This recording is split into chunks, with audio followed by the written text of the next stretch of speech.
Hello everyone, welcome back to my YouTube channel. And guys, आज की video में मैं फिर से एक और न्यू चैप्टर लेके आ चुकी हूँ। बेसिकली आज हम क्लास 10th की साइंस का chapter number first which is chemical reaction and equation को कंप्लीट करने वाले हैं। तो सबसे पहले मैं तुम लोगों को बता देती हूँ कि मैं आज की वीडियो में तुम्हें सब कुछ पढ़ाने वाली हूँ, मतलब सब कुछ। और इसमें मैं जो एक्टिविटीज है उसका प्रैक्टिकल भी बताऊंगी, बिकॉज एक्टिविटीज तो बहुत ज्यादा इंपॉर्टेंट है। रटने वाली चीज तो है ही नहीं, सारी कॉन्सेप्ट क्लियर होना चाहिए।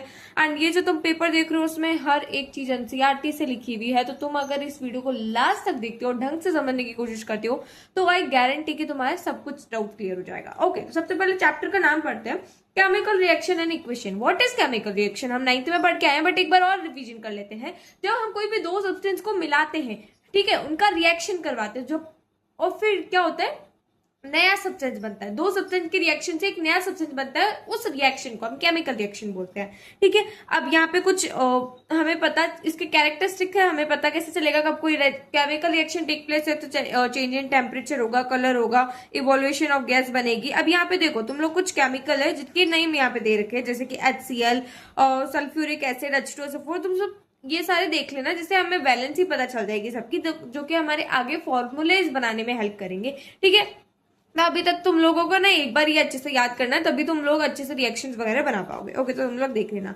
अब हमारी आती है सबसे पहले एक्टिविटी 1.1 विच इज इंपॉर्टेंट। तो सबसे पहले हमें क्या करना है, इस एक्टिविटी में हमें एक मैग्नीशियम रिबन लेना है। उसको हमने सबसे पहले क्या किया, सैंड पेपर से रब किया। क्यों किया? क्योंकि सैंड पेपर उस पे ना मैग्नीशियम रिबन पे एक मैग्नीशियम ऑक्साइड की लेयर लगी हुई रहती है, उसको हटाते हैं हम। मैग्नीशियम ऑक्साइड की लेयर क्या करती है, बर्न नहीं करने देती है हमें मैग्नीशियम रिबन को, इसलिए हम लोग उसको बर्न करते हैं। अब मैग्नीशियम जब भी इन्वायरमेंट के कांटेक्ट में आता है ना, तो वो मैग्नीशियम ऑक्साइड फॉर्म कर देता है उसकी सरफेस पे, दैट इज वाई। ठीक है, अब जब हमने उसको बर्न किया तो वो क्या हुआ, व्हाइट डीजलिंग फ्लेम के साथ बर्न हुई, और लास्ट में हमें क्या मिले, उसके एशेज मिले, व्हाइट पाउडर, तुम लोग बोल सकते हो।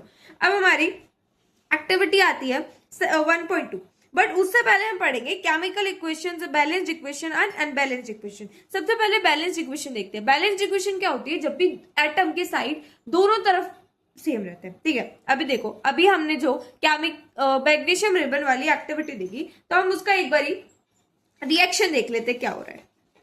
तो अगर हम इसका रिएक्शन देखें, तो हमने क्या लिया, मैग्नीशियम रिबन लिया, फिर उसको ऑक्सीजन की प्रेजेंस में बर्न किया, बिकॉज फायर तो ऑक्सीजन की प्रेजेंस में रखती है। तो क्या ये यहाँ पे MgO आया। अब यहाँ पे MgO आया, MgO2 क्यों नहीं आया, बिकॉज देखो जब हम Mg और O2 का रिएक्शन करवाएंगे, सॉरी, ठीक है, तो Mg की कितनी वैलेंसी है, 2। ऑक्सीजन की कितनी है, 2। हमने 9th में पढ़ा था, 2 से 2 कट जाएगा, तो इसलिए MgO आया।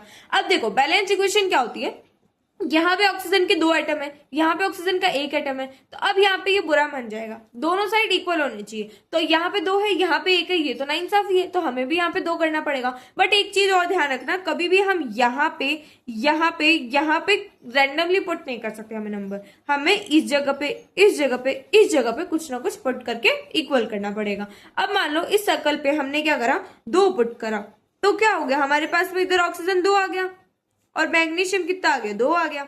अब इधर की बात करें तो इधर कुछ नहीं है, ठीक है, इधर भी कुछ नहीं है अभी, तो इधर क्या है, ऑक्सीजन 2 है, लेकिन मैग्नीशियम तो 1 ही है, बट तो भी अनबैलेंस्ड हो गई। अब हम क्या लगा देंगे, अगर मैं इधर 2 लगा दूं, कोई दिक्कत है, नहीं है। तो यहाँ पे कितना हो गया, 2 मैग्नीशियम हो गया। क्या ये इक्वेशन बैलेंस्ड है? ओके, हाँ बैलेंस्ड है। ठीक है, ऐसे हम इक्वेशंस बैलेंस करते हैं, तो इस इक्वेशन को हम बैलेंस्ड इक्वेशंस बोलते हैं। ठीक है, अब देखो, अब इसमें क्या देखा हमने कि इधर जो नंबर ऑफ एटम्स थे, मतलब मैग्नीशियम का एटम, ऑक्सीजन का एटम, इधर 2 एटम थे ऑक्सीजन के, इधर भी 2 एटम थे ऑक्सीजन के, इधर 2 एटम मैग्नीशियम के, इधर भी 2 एटम मैग्नीशियम के। मतलब क्या होगा, केमिकल जो बैलेंस इक्वेशन होगी उसमें नंबर ऑफ एटम दोनों साइड इक्वल रहेंगे। और जो रिएक्टेंट है ना, रिएक्टेंट हम इस साइड वालों को बोलते हैं, इस साइड वालों को रिएक्टेंट बोलते हैं, इस साइड वालों को प्रोडक्ट बोलते हैं। तो जो रिएक्टेंट होगा ना, वो किसके बराबर होगा, मास ऑफ रिएक्टेंट होगा मास ऑफ प्रोडक्ट के बराबर में होगा। अब हमने एक law of conservation of mass पढ़ा था 9th में, अभी और देख लेते हैं कि law of conservation of mass क्या बताता है कि मास ना तो क्रिएट कर सकते हैं, ना ही हम डिस्ट्रॉय कर सकते हैं। तो दैट इज वाई हम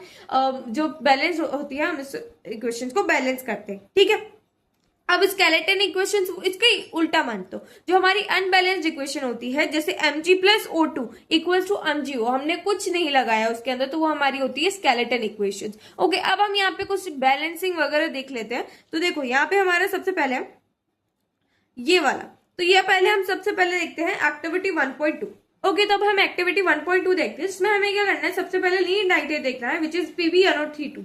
उसमें हमने KI मतलब पोटेशियम आयोडाइड हमने मिक्स करा, देखो कितना ज्यादा हो गया, मतलब हमने जब इन दोनों को मिक्स करा तो एक येलो कलर का सब्सटेंस बना, विच इज प्रेसिपिटेट। अब ये प्रेसिपिटेट क्या होता है, प्रेसिपिटेट मान लो कोई भी रिएक्शन कंप्लीट होने के बाद में कोई भी इनसॉल्युबल लिक्विड बनता है, इनसॉल्युबल सब्सटेंस बनता है, तो उसे हम प्रेसिपिटेट बोलते हैं, ठीक है। अब एक्वस सॉल्यूशन क्या होता है, जो कि सॉल्युबल होता है वाटर के अंदर। अब देखना इसकी रिएक्शन क्या बनी, अगर हम इसकी रिएक्शन देखें, वैसे तो तुम लोगों से इतना डिटेल में पूछेगा नहीं, बट हमें सारी चीजें कवर करनी है। तो देखो, जब हमने PbNO32 में हमने KI मिलाया, ठीक है, वो मैंने बैलेंस करी हुई थी इक्वेशन, तो इसलिए देखना, अब PbI2 प्लस 2KNO। ओके, तो ये हमारा रिएक्शन हुआ इसमें। अब अगर हम इसको बैलेंस करें तो कैसे बैलेंस करेंगे, यहाँ पे 2 है I के एटम, यहाँ पे भी 2 लगा देंगे, तो क्या इधर बैलेंस हो गया, हाँ हो गया। इधर 2 के है, इधर भी 2 के है, ये भी बैलेंस हो गया। अब PB की बात करें, इधर भी PB एक है, इधर भी PB, NO3 इधर भी 2 है, तो इधर भी वो हो, ठीक है। तो ये सारी हमारी क्या है, बैलेंस्ड इक्वेशन है, देख लो तुम लोग। ओके, अब हम एक्टिविटी 1.3 परफॉर्म करते हैं। तो सबसे पहले हमें क्या करना है, देखो आपने इस वीडियो में देख रहे हो कि हमने क्या जिंक ग्रेन्यूल्स लिए और उसको H2SO4 में डाल दिया। अब क्या हुआ, हमारी एक जो गैस निकल रही है ना बेटा, जो हवा निकल रही है ना, वो हमारी क्या निकल रही है, हाइड्रोजन गैस, और जो हमारा जो लिक्विड बचा ना, उसे हम बोलते हैं ZnH2SO4, ठीक है। अब क्वेश्चन ऐसे पूछ सकता है कि आपको ये वर्ड के अंदर दिया हुआ हो कि zinc plus sulphuric acid plus zinc sulphate plus hydrogen. अब आपको इसको केमिकल फॉर्मूले के फॉर्म में लिखना है, तो कैसे लिखेंगे, देखो जिंक, जब हमने जिंक में क्या मिलाया, H2SO4 सॉल्यूशन, तो क्या मिला, ZnSO4 प्लस H2 बाहर निकल गया। कैसे याद रखोगे रिएक्शन, आपने देखो इस रिएक्शन को याद रखना है कि रिएक्शन हुई और हमारी हाइड्रोजन गैस बाहर निकल गई, जो बचा कुचा आपने यहाँ पे लिख देना है। अब अगर ये हमारी बैलेंस्ड बात करें तो क्या ये बैलेंस्ड है, हाँ ठीक है। जिंक का Zn लिख दिया, H2SO4, ठीक है। जिंक सल्फेट हमें ZnH2SO4 बोलते हैं, तो ठीक है, और H2 हमारी गैस बाहर निकली, तो ऐसे हम इसको लिख सकते हैं। ओके, नाउ अब हमें बैलेंस करनी है Fe प्लस H2O। अगर हम इसको बैलेंस करें, Fe plus H2O gives Fe3O4 plus H2। Hydrogen किधर 2 आइटम है, हाइड्रोजन किधर 2 आइटम है, इधर तो 4 है ऑक्सीजन के आइटम, तो अगर मैंने इधर भी 4 लगा दिया तो कोई दिक्कत है नहीं, तो ऑक्सीजन के कितने हो गए, इधर 4 हो गए। ओके, और अगर हम इधर ऑक्सीजन के 4 हो गए, इधर कितना है, Fe का 2, Fe का 1 है और इधर 3 है, तो अगर मैंने इधर 3 लगा दिया, Fe में मेरा बैलेंस हो गया, Fe बैलेंस हो गया हमारा, बट हाइड्रोजन बैलेंस नहीं हुआ ना, इधर 8 हो गया, अब हाइड्रोजन इधर कितना हो गया, 2 ही है, तो इधर हमने 4 लगा देना है, तो क्या हो गया, 8 हो गया। अगर तुम लोगों को अभी इक्वेशन समझ नहीं आ रही, बहुत सारे डाउट है, आई नो, जब हम फर्स्ट टाइम पढ़ते तो बहुत सारे डाउट होते हैं, तो मैं इसके लिए अलग से एक वीडियो बनाऊंगी जिसमें हम डिटेल से आराम से सारी वो बैलेंसिंग देखने वाले एनसीईआरटी की। ओके, अब यहाँ पे देखना, अब हमारी आती है टाइप्स ऑफ रिएक्शन। रिएक्शंस के टाइप क्या होते हैं, सबसे पहले कॉम्बिनेशन रिएक्शन। कॉम्बिनेशन देखो नाम समझो, कॉम्बिनेशन मतलब 2 चीजों को जोड़ना, ठीक है, जोड़ना। तो मान लो कॉम्बिनेशन मतलब क्या होता है कि मैंने मान लो 2 चीजों को कंबाइन किया और उससे मेरा नया प्रोडक्ट बना, तो क्या ये कॉम्बिनेशन हुआ, हाँ। तो वैसे तो देखना, ये ध्यान रखना, A plus B equals to AB, क्या है ये, देखो जब भी हमारे कोई 2 रिएक्टेंट्स, कोई भी 2, ये क्या है हमारे रिएक्टेंट है, जब भी हमारे 2 रिएक्टेंट है सिंगल प्रोडक्ट बनाएंगे तो वो हमारी कॉम्बिनेशन रिएक्शन होगी। फॉर एग्जाम्पल, जब हमने CaO कैल्शियम ऑक्साइड को जब हमने वाटर में मिलाया तो हमें क्या मिला, CaOH2 विच इज हमारा स्लेग लाइम हम उसे बोलते हैं, और हीट निकली हमारे साथ में, ठीक है। देख लो तुम लोग, हीट निकले मतलब ये एक्सोथर्मिक रिएक्शन। एक्सोथर्मिक क्या होता है अभी मैं बताती हूँ, शांति रखो। अब ये जो हमारे कैल्शियम ऑक्साइड है ना, वो सीमेंट बनाने के काम में आता है, और ये व्हाइट वॉश, ये जो रिएक्शन तुम लोग देख रहे हो ना, ये हमारी व्हाइट वॉश रिएक्शन है, और ये जो CaO है ना, वो व्हाइट वॉश के रिएक्शन को बनाने में काम में आता है। मतलब क्या हो, ये हमारा व्हाइट वॉश है, इसको प्रिपेयर करने के लिए CaO काम में आता है, तो मतलब क्या ये डायरेक्टली व्हाइट वॉश की इक्वेशन में काम में आ रहा है ना। तो अब देखो क्वेश्चन हमें बोल रहेगा कि एक एलिमेंट है A, ठीक है, मान लो A एलिमेंट है जो कि सीमेंट बनाने के काम में आता है, और उसकी इक्वेशन लिखो व्हाइट वॉश के साथ में। अब तुम कंफ्यूज मत होना कि जब व्हाइट वॉश तो हम इसे बोलते हैं, तो हम इसकी रिएक्शन कैसे लिख सकते हैं, तो ये यूज्ड आता है, ठीक है, बनाने के काम में आता है व्हाइट वॉश। ओके, अब एक्सोथर्मिक हमारा रिएक्शन क्या होती है, जिसमें हमारी हीट निकलती है, ठीक है, प्रोडक्ट के साथ में। जैसे हमने यहाँ पे देखा तो हमारे CaOH के साथ में हीट निकल रही थी ना, वैसे ही चीजें। ओके, अब इसके एग्जाम्पल देख लेते हैं। Burning of natural gas methane को जब हमने ऑक्सीजन से बर्न किया तो CO2 प्लस H2O निकला। डिकम्पोजिशन ऑफ वेजिटेबल, अब देखना ये एक इंपॉर्टेंट आती है बिकॉज हमें पूछ लेता है why respiration is considered as an exothermic reaction. Respiration क्या होता है, देखो हम जितने भी लिविंग ऑर्गेनिज्म होती है उसको एनर्जी चाहिए होती है हमारी बॉडी की अलग अलग एक्टिविटीज परफॉर्म करने के लिए। तो हमें एनर्जी कहाँ से मिलती, खाने से। तो हम क्या करते हैं, खाना खाते तो हमारा जो खाना होता है ना वो ब्रोक डाउन हो जाता है सिंपल पीसेज में। ठीक है, जैसे कि अब तुमने मान लो राइस खाया, चावल खाया, पोटेटो खाया, जो भी तुम्हारी इच्छा है, पोटेटो, ठीक है, ब्रेड वगैरह खाया, उसमें क्या होता है, कार्बोहाइड्रेट्स होते हैं, कार्बोहाइड्रेट्स होते हैं। अब जब हमने डाइजेशन के प्रोसेस में क्या होगा, वो क्या कार्बोहाइड्रेट्स क्या हो जाएंगे, टूट जाएंगे और ग्लूकोज बना लेंगे। ठीक है, अब ये जो ग्लूकोज है ना वो हमारी ऑक्सीजन के साथ कंबाइन होकर होते हैं हमारे बॉडी के सेल के अंदर। ये जो ग्लूकोज है वो ऑक्सीजन के साथ कंबाइन होते हैं हमारी सेल के अंदर बॉडी के, और हमें एनर्जी प्रोवाइड करते हैं। ठीक है, इस प्रोसेस को हम रेस्पिरेशन बोलते हैं। तुम लोग 5th चैप्टर में इसको अच्छे से समझ लोगे। और अब इसकी रेस्पिरेशन की अगर हम इक्वेशन देखो तो बहुत बड़ी होती है, बट टेंशन मत लेना, मैं तुम्हें सारी चीजें समझाऊंगी और विदाउट कोई भी हम रटने वाली चीज तो करेंगे नहीं। देखो हमें क्या लेना है, बस तुम्हें एक ध्यान रख लो कि हमें रिएक्टेंट में C6H12O6 लेना है विच इज ग्लूकोज। जब हमने रेस्पिरेशन में क्या करते हैं हम, देखो सांस लो अंदर, क्या ले रहे हैं हम, ऑक्सीजन, तो हम O2 लिख सकते हैं बिकॉज ऑक्सीजन तो मॉलिक्यूल की फॉर्म में रहता है। ठीक है, अब जब हमने ये करा तो हम क्या, देखो रेस्पिरेशन को हम बाहर हवा अंदर ले ली, अब अंदर तो रखेंगे नहीं, बाहर भी छोड़ेंगे, तो छोड़ा तो क्या मिला हमारा CO2 प्लस H2।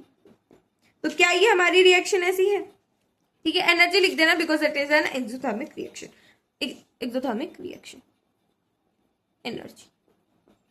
अब देखो अब इसको बैलेंस कैसे करेंगे, बहुत भारी बैलेंसिंग दिख रही है ना, बहुत इजी है बैलेंसिंग है। देखो यहाँ पे हमारे पास में अब देखो तुम लोग है ना कंफ्यूज मत हो ना बैलेंसिंग कैसे करनी है, और तुम लोग डायरेक्ट तो ऑफ कोर्स पेपर में लिखोगे नहीं, तुम्हें क्या करना है, ऐसे बॉक्सेस बनाना है। ठीक है, कोई छोटी आएगी ना तो मैं बॉक्सेस बना करके दिखाऊंगी, अभी तो तुम लोग ऐसे देख लेना। यहाँ पे कार्बन के कितने, 1 एटम है, यहाँ पे 6 एटम है, तो क्या मैं इधर 6 लिख दूं, तो क्या मेरा कार्बन बैलेंस हो गया, इधर भी 6 हो गया, इधर भी 6 हो गया। ओके ओके, अब यहाँ पे मैं ना एक टेबल बना लेती हूँ जिससे मेरे को और ज्यादा अच्छे से क्लैरिटी मिल जाएगी, विच इज यहाँ पे मैं कार्बन, हाइड्रोजन, ऑक्सीजन लिखने वाली हूँ जो कि एटम है। अब यहाँ पे मास ऑफ रिएक्टेंट लिख देती हूँ, मतलब इधर का मास, तो इस 6, इधर 12 है, और इधर कितना ऑक्सीजन, 6, 7, 8। इधर हम बात करें तो कार्बन कितना है, अगर मैं इधर ये नहीं गिनूं, ठीक है, ये नहीं गिनूं, तो कितना है, कार्बन 1 है, ऑक्सीजन कितना है हमारा, 3 है, ठीक है, हाइड्रोजन कितना है, 2 है। अब यहाँ पे मुझे 6 करना पड़ेगा, तो मान लो मैंने इधर 6 लगाया, तो क्या मेरा ये बैलेंस हो गया, ओके ये तो बैलेंस हो गया। अब हम हाइड्रोजन को बैलेंस करते हैं, विच इज इधर 12, इधर 2 है। ठीक है, अगर मैं इधर 6 लगा दो तो क्या इधर भी 12 हो गया, तो ये भी 12 हो गया, तो ये भी बैलेंस हो गया। अब ऑक्सीजन देखना, इधर कितना हो गया, 12, इधर कितना हो गया, 6, तो 12 प्लस 6 कितना होता है, 18। अब यहाँ पे देखो, यहाँ पे 6 है, 6 यहाँ पे तो 2 ही है, तो क्या ये होगा 18, नहीं होगा, तो हम क्या लगाएंगे, इधर भी 6 लगा देंगे, तो क्या इधर 6 मतलब 12 हो गया, इधर ये कितना हो गया, 18 हो गया। तो ये हमारी अब बैलेंस इक्वेशन हो गई। ठीक है, ऐसे हमें बड़ी बड़ी इक्वेशंस को बैलेंस करना।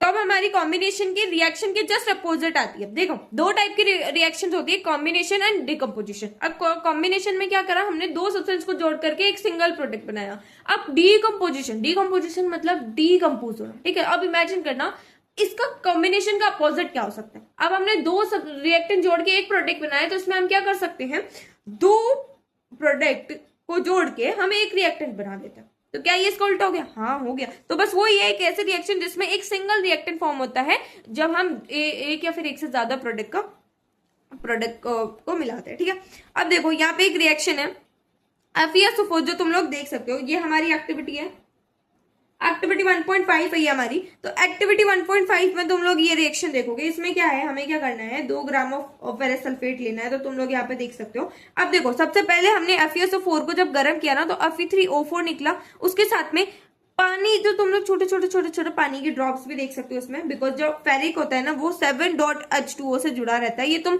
नेक्स्ट चैप्टर में देखोगे तो इतना डिटेल में जाने की जरूरत नहीं है, तो इसलिए हमें वाटर ड्रॉपलेट भी दिखते हैं। और ये जो गैस है वो हमें SO2 और SO3 गैस भी दिखती है, बट वो कलरलेस होती है इसलिए हमें दिखती नहीं है। ठीक है, बट वो होती है उसके अंदर। अब डिकम्पोजिशन रिएक्शन के भी टाइप होते हैं। सबसे पहले थर्मल डिकम्पोजिशन रिएक्शन।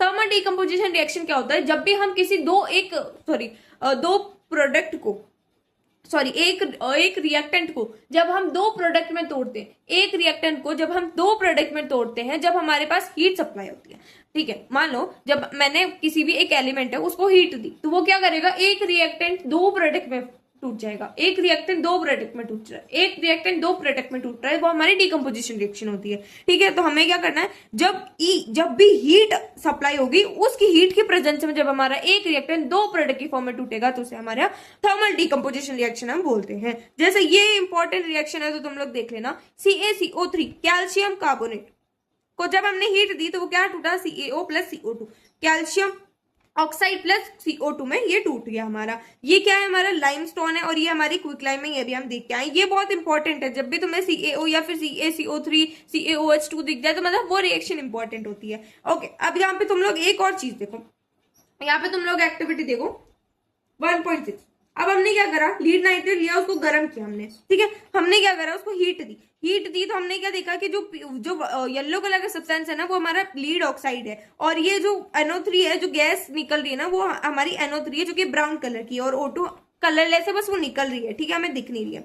इलेक्ट्रोलाइटिक भी इंपॉर्टेंट है। देखो, एक ऐसे टाइप ऑफ डिकम्पोजिशन रिएक्शन, जब हम ही इलेक्ट्रिसिटी सप्लाई करते हैं, इलेक्ट्रिसिटी की सप्लाई करते हैं ना, तब एक रिएक्टेंट दो प्रोडक्ट में टूटता है, तो वो हमारी इलेक्ट्रोलाइटिक हो जाएगी। अब देखना, तुम लोग डिकम्पोजिशन के टाइप को इतना रटना मत, बिकॉज यहाँ पे थर्मल में हीट लगा देना, इलेक्ट्रोलाइटिक में इलेक्ट्रिसिटी लगा देना, बाकी डेफिनेशन पूरी सेम रहेगी, कॉन्सेप्ट भी सेम रहेगा। ओके, अब देखा, इलेक्ट्रोलाइटिक डिकम्पोजिशन समझ आ गया।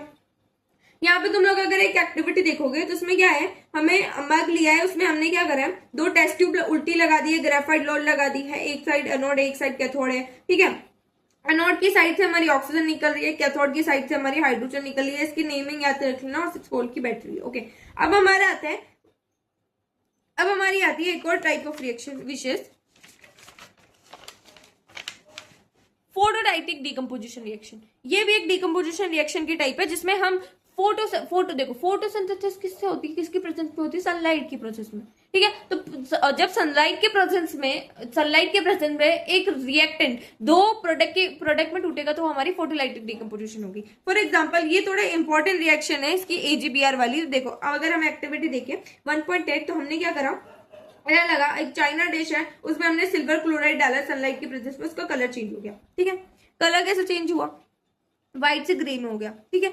देखो, जब हमने AgCl को हीट दी, मतलब सनलाइट की प्रेजेंस में छोड़ा, तो उसको Ag प्लस Cl2 में टूट गया वो, और AgBr में टूटा तो वो Ag प्लस Br2 में टूट गया। ये कौन सा कलर का था, लाइट ब्राउन, और ये ग्रे, और ये व्हाइट से ग्रे कलर में हो गया। अब एक चीज ध्यान रखना, जो AgBr की जो रिएक्शन होती है या फिर AgBr है, वो हमारा ब्लैक एंड व्हाइट फोटोग्राफी में यूज होता है। अब एंडोथर्मिक, अब ने एक्सोथर्मिक समझ लिया, अब एंडोथर्मिक उसका ही भाई मान लो। एंडोथर्मिक में क्या होता है, एक्सोथर्मिक में हम हीट रिलीज करते हैं, बट एक्सोथर्मिक में उसको, एंडोथर्मिक में उसका उल्टा, एंडो मतलब इन, एंडो, ठीक है, एग्जिट, एंडो इन। तो जब हम हीट ऑब्जर्व करते हैं, ठीक है, हीट ऑब्जर्व होती है, तो उसे हम एंडोथर्मिक रिएक्शन बोलते हैं। जैसे कि हमारा फोटोसिंथेसिस, तो फोटोसिंथेसिस हम वैसे 5th चैप्टर में भी इसको पढ़ने वाले हैं, बट तुम लोग अभी भी देख लो, बिकॉज साथ के साथ कॉन्सेप्ट क्लियर होना चाहिए ना, तो इतना डिटेल में तो नहीं जाऊंगी, क्योंकि हम 5th चैप्टर में ऑलरेडी इसको पढ़ने वाले हैं। तो देखो, प्लांट क्या लेते, CO2 लेते, CO2 के साथ में क्या लेते, H2O लेते, ठीक है। देखना इस रिएक्शन को ध्यान से, मैं यहाँ पे शो भी कर देती हूँ ताकि तुम्हें दिक्कत नहीं हो, ठीक है। प्लांट क्या लेते हैं, CO2 लेते हैं, और क्या लेते हैं, H2O लेते हैं। अब हमें पता है कि सनलाइट और क्लोरोफिल की प्रेजेंस में ही हमारी फोटोसिंथेसिस होती है, तो हम यहाँ पे सनलाइट लिख देंगे, यहाँ क्लोरोफिल लिखेंगे। अब देखना, क्वेश्चन हमें ऐसे बोल सकता है, यहाँ पे एक्स और वाई देगा और हमें बताना होगा कि यहाँ पे क्या आएगा, तो ठीक है। तो ध्यान रखना, क्वेश्चन कहीं से भी आ सकता है। तो यहाँ पे सनलाइट है, क्लोरोफिल है। अब देखना, ये सनलाइट और हमारा ये ऑक्सीजन मतलब वाटर लेता है प्लांट। अब हमें क्या छोड़ता है, ऑक्सीजन छोड़ते हैं, ऑक्सीजन देते हैं, ठीक है, O2 आ गया, ठीक है। अब वो खुद के लिए हमें पता है कि प्लांट फोटोसिंथेसिस की प्रोसेस से खाना भी तो बनाते हैं, तो खाना भी तो बनाएगा ना, तो खाना क्या होता है उसका, ग्लूकोज। ग्लूकोज क्या होता है, C6H12O6। फिर बचा क्या, H2O, पानी भी वो बनाता है। अगर इसको बैलेंस तुम लोग कर लोगे, आई होप। अब हम एक और एक्टिविटी देखें, which is activity, our activity 1.9। तो अगर हम एक्टिविटी 1.9 देखें, तो इसमें क्या है, बेसिकली आपको क्या करना है, एक आयरन लेन ले रही है, जिसको आपको CuSO4 देख रहे हो तुम लोग इस एक्टिविटी में। तो हमने क्या लिया, एक आयरन ले ली, उसको CuSO4 में डाल दिया। अब Fe, एक मिनट, देखो Fe लिया, CuSO4 में डाला जो कि ब्लू कलर का था, अब क्या हो गया, FeSO4 Cu अलग हो गया, ग्रीन कलर का हो गया। देखो जो नेल पे जो ब्राउन ब्राउन हुआ ना, वो क्या है, कॉपर। कॉपर का सॉल्यूशन लिया था ना, तो कॉपर क्या हो गई, आयरन पे आकर के चिपक गई, आयरन पे आकर के चिपक गई। कॉपर क्या हुई, आयरन पे आकर के चिपक गई, तो कॉपर अलग हो गई पानी से, ठीक है। और FeSO4 साथ में मिल गया जो कि ग्रीन कलर का बना था। अब यहाँ पे एक क्वेश्चन बनता है कि क्यों जो ग्रीन कलर का था वो सॉरी ब्लू कलर का था, यहाँ पे ये ग्रीन कलर का क्यों हुआ।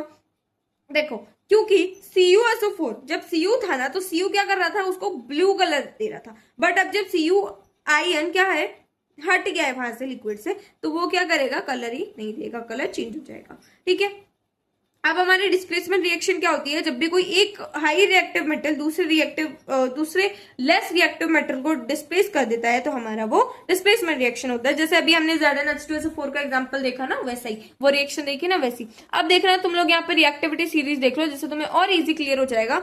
KNaCaMgAl ZnFePbHCuHgAgAu, ठीक है। तो ये हमारे रिएक्टिविटी सीरीज है।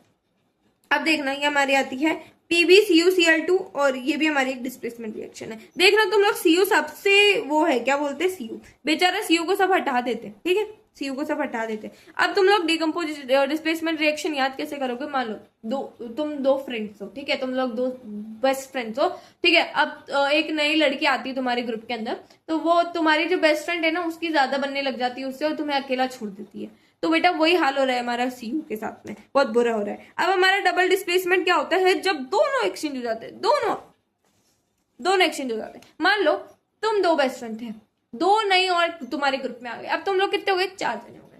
अब मान लो तुम्हारी जो तुम और तुम्हारी बेस्ट फ्रेंड थी, उनकी आपस में जितनी नहीं बनी उतनी नई से बन गई, ठीक है। मान लो तुम्हारी आप खुद थे ना, वो उसकी किसी और नई लड़की से बनने लगी, तो वो दोनों मिल जाएगी साथ में। और तो आपकी बेस्ट फ्रेंड की और आपकी जो दूसरी फ्रेंड थी उसकी अलग बन गई, तो मतलब दो का ग्रुप अलग अलग बट गया, तो फिर वो दोनों बेस्ट फ्रेंड्स हो गए। वैसे ही हुआ इसमें। अब ये रिएक्शन तुम लोग ध्यान रखना, विच इज प्रेसिपिटेट रिएक्शन, ये एक जादू रिएक्शन भी बोल सकते हो हम इसको। देखो जब हमने Na2SO4 का सॉल्यूशन में BaCl2 मिलाया, तो हमारा BaSO4 मिला और NaCl2 व्हाइट प्रेसिपिटेट बन गया, ठीक है। प्रेसिपिटेट क्या होता है मैंने बताया था, जो इनसॉल्युबल सॉलिड जो कि हमारे नीचे बैठ जाता है after completion of reaction. Precipitate reaction क्या होती है, हमारी एक रिएक्शन जिसमें अनसॉल्युबल सब्सटेंस हमारा बनता है, उसे हम प्रेसिपिटेट रिएक्शन बोलते हैं। अब देखना हमारा ऑक्सीडाइजेशन रिएक्शन क्या होता है। ऑक्सीडाइजेशन रिएक्शन होती है जिसमें हमारा ऑक्सीडाइजेशन मतलब ऑक्सीजन आ जाता है, हाइड्रोजन भग जाता है, ऑक्सीजन आ जाता है, हाइड्रोजन भग जाता है। एग्जाम्पल देखे तो CO के साथ में ऑक्सीडाइजेशन रिएक्शन, CO के साथ में H2O। अब क्या हुआ, देखो H2O आ गया ना, तो H2O क्या बोलेगा, ला भाई ऑक्सीजन मुझे दे, तो वो खुद लेके भग जाएगा ऑक्सीजन, तो ये COH2 हुआ। तो ये हमारी ऑक्सीडाइजेशन रिएक्शन है। रिडक्शन रिएक्शन है बिल्कुल ऑक्सीडाइजेशन का अपोजिट, हाइड्रोजन आओ और ऑक्सीजन को बाहर भगाओ, ठीक है।